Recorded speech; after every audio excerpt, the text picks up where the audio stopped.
मेरा मतलब है कि इन्हें स्थिरता के अलग अलग आयाम कहा जाता है। स्थिरता के अलग अलग आयाम कैसे हो सकते हैं?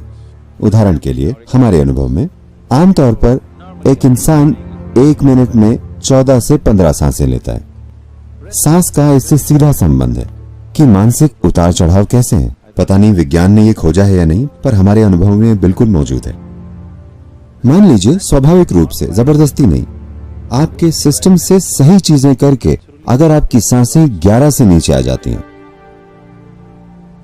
तो आप अपने आसपास के कई कंपन समझना शुरू कर देते हैं।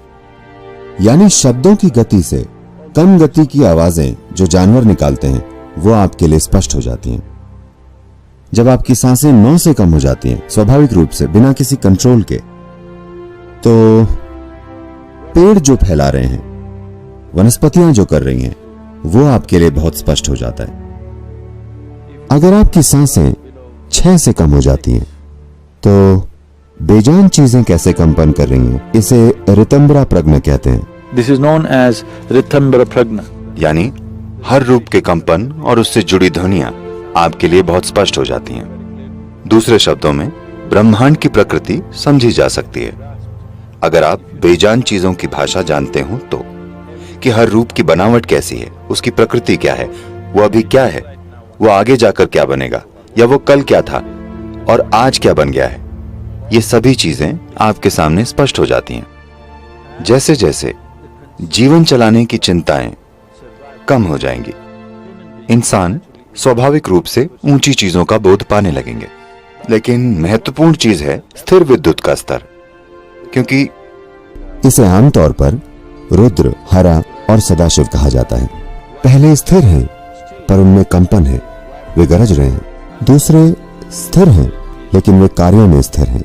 तीसरे बिल्कुल स्थिर हैं। वे जो बिल्कुल स्थिर हैं हमेशा उन्हें परम बुद्धि माना जाता है।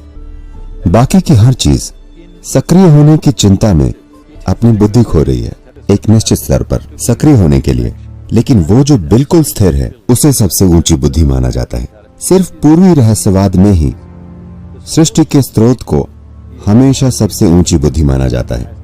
ये सबसे बड़ी गलती है जो मेरे ख्याल से आधुनिक समाजों ने की है। लोगों को कहा गया कि भगवान करुणा है, भगवान प्रेम है, भगवान उदारता है। ये चीजें आपके लिए तभी मायने रखती हैं जब आपके पास ये नहीं होती।